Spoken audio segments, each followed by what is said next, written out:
Right, so continuing from the last thing that we talked about addiction, I would like to preface that, I'm not a licensed professional of any sort. All my degrees are in engineering and in sciences, and nothing I say should be taken as advice of any sort. These are just solutions and thought processes and particular train of thought, I'd say, particular uh, philosophy that I've come up with trying to solve problems on my own, off my own as well. And yeah, I think that's where I'd like to leave it at. So the last question was, if addiction is compensating for unmet needs in autonomy, belonging, and competence, what would recovery actually look like psychologically? Yeah, so my answer is that recovery wouldn't necessarily consist of removing the addiction altogether, but rather dealing with the root causes, the root gaps within a person's, sense of autonomy, sense of belonging, and sense of competence, instead of dealing with the surface symptoms, which is just, it could be alcoholism, it could be drug addiction, it could be video game addiction, it could be a lot of things. But at the end of the day, it all falls down to gaps in perceived or otherwise, gaps in autonomy, belonging, and competence. So it would consist of trying to meet the needs that the addiction is trying to solve, that you're trying to solve with the addiction itself, but isn't necessarily able to do so. So ChatGPT says that's interesting because you're redefining recovery away from mere abstinence. You're basically saying that the opposite of addiction is not necessarily sobriety. That is correct. I'm saying that sobriety is just dealing with the symptoms. It's psychological integration, meaning that greater autonomy leads to greater autonomy implies understanding what you actually want and being able to act in alignment with it. If you're consistently not able to do that, your nervous system literally feels the discordance between what you want to do, truly want to do, even though you might not be able to verbalize it or be able to recognize it be able to palpate it, with your mind. So the nervous system will be able to feel that discord, and then you'll turn to addiction to sort of fill that perceived gap within you, fill that abyss within you, as some people describe it. Greater belonging, which is developing forms of connection that don't require chemical assistance or compulsive escape. A lot of addictions are actually based in using substances to bond with other people, right? And people get addicted to either, it could be social drinking, or it could be using, cigarettes or tobacco or drugs, weed, to have even ayahuasca or stuff like that. Like, these are basically, group ayahuasca is basically a thing where, you take this drug with a group of people so that the drug might be able to override your nervous system settings, override the things that are inhibiting you from truly feeling aligned with what you want to. Greater competence being building a stable sense of capability that isn't constantly collapsing under shame or comparison, and then the drug addiction, or any addiction for that matter, becomes a sort of a crutch to handle this shame or constant loops of comparison. And in that framework, simply removing the substance without addressing the unmet needs could leave the person psychologically stranded. That's absolutely exactly what I mean, which might explain why some people quit one addiction only to develop another. From alcoholism, it turns into workaholism. From drug addiction, it turns into a gambling addiction. From social media addiction, it turns to obsessive self-improvement because the underlying deficit remains unsolved. That is very true. So then here's the next thing I'd ask. Do you think addictions are always pathological?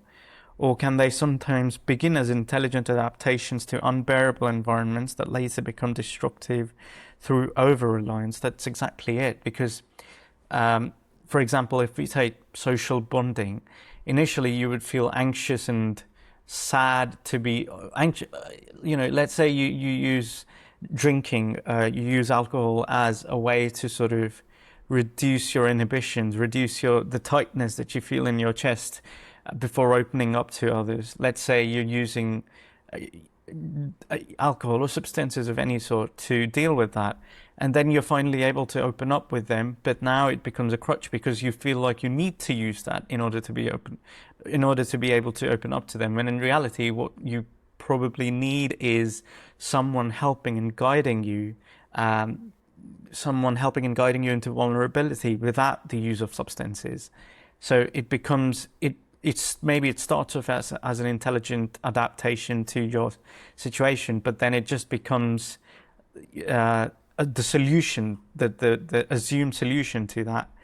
Oh my God, I didn't hit record on ChatGPT. I'll just do that.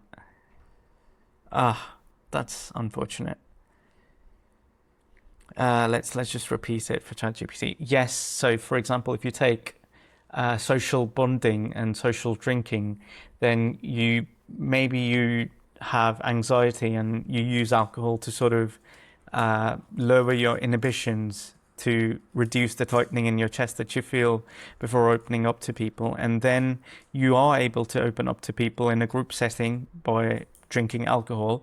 But instead of seeing that as a pathway to deeper bonding, deeper connection, you think of it as a solution to always be able to sort of open up to people, where instead you should have been able to, I wouldn't say should, where you would have been able to develop a deeper bonding through mentorship and guidance, and someone basically teaching you how to become vulnerable, how to feel safe, or how to ask for safety in a group setting, so that you're able to naturally feel like you can open up to people. And instead of that, you start seeing alcohol as the solution, as the only solution that will help you feel safe and open in front of people.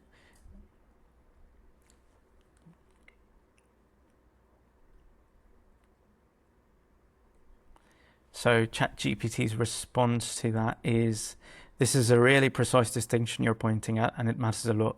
What you're describing is basically a shift from state-dependent access, meaning that I can only open up when I'm in a chemically altered state, to skill development plus safety learning. I can access openness because I've learned how to regulate fear and relate safely. So that's a belonging thing, right? You're sort of trying to belong, but alcohol only removes the inhibitions to temporarily be able to feel belonging, but then it takes it away, because the belief that you've now formed is not that you're inherently worthy of belonging, but that alcohol is the only way, is the solution, that a chemical outside of your body is needed to solve something inside of your body, inside of your nervous system, to be able to feel that feeling of belonging.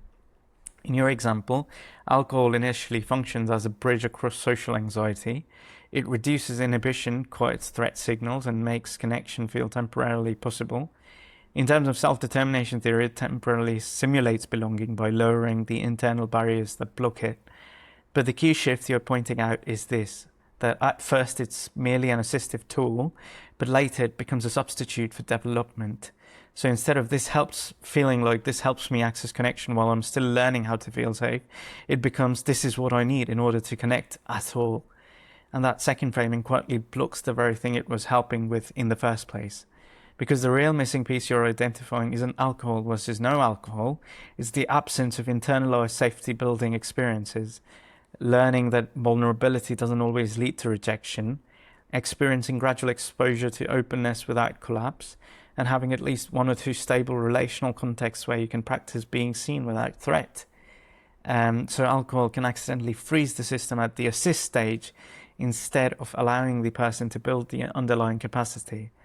And I want to reflect something back gently here. What you're describing is already quite a mature model of how behavior gets logged in. Not just bad habits, but functional shortcuts that become default pathways when skill building conditions aren't present. Is it possible that I'm using ChatGPT in a similar sort of fashion, where I'm using it to relax, sort of soothe my nerves in front of the camera, but then it just sort of becomes an assist tool not an assist tool, but just a crutch that I use to be able to speak freely in front of the camera. That's yeah, it probably could be. So I've got to be careful about how I use ChatGPT to sort of be able to open up in front of the camera. If I continue the audience voice just one step further, and the question that ChatGPT asks is, if that's true, then what actually allows someone to replace the shortcut with the skill without relying on sudden insight or willpower? I think it definitely has to be mentorship, a place where you feel accepted for who you are, someone who doesn't know their true capabilities, their true, you know, capability of being able to bond with people naturally, but someone who still doesn't believe in their own capabilities. It's basically a requirement of that kind of safe space to be able to practice bonding with other people, to be able to be vulnerable without being attacked for being so. Yeah. And ChatGPT says to that, you're circling something quite grounded here. Change doesn't happen in isolation, and it doesn't happen through insight alone. What you're describing is essentially a corrective relational environment, a space where the nervous system gets repeated evidence that openness is not punished, vulnerability doesn't automatically lead to rejection, and connection can exist without performance or chemical scaffolding. That's why mentorship matters in your framing, not as authority, but as co-regulation plus modeling. That's exactly it. Someone who can tolerate your awkwardness, inconsistency, or uncertainty without withdrawing or shaming it. Over time, that does something very specific. It updates the internal prediction that being myself is equates to danger. And that's the bridge you're really pointing at, not understanding social confidence, but experiencing safety while being socially exposed enough times, being socially exposed enough times that the body stops treating it as a threat. In that sense, alcohol was never really the solution. It was a temporary bypass of a system that hadn't yet learned safety through experience. And once a bypass exists, the system tends to prefer it because it's faster and less risky in the short term. But your recovery framing is more interesting than abstinence. It is that rebuilding access to connection without needing state alteration. One gentle challenge to sharpen your model a bit. Mentorship helps, but it's rarely a single person or stable structure alone. It often ends up being many small exposures across contexts. Friends, groups, low-stakes interactions, because the brain updates through repetition more than insight. Yeah, that's quite true. So if I stay in the audience role, I'd ask you this final tightening question. If safety is learned through repeated experience rather than understanding, what kind of everyday environments actually make that learning more likely outside of intentional mentorship spaces? I think it would be just everyday kindness, a random act of kindness from random people, sort of, and less random acts of cruelty from random people would probably work a charm. Yeah.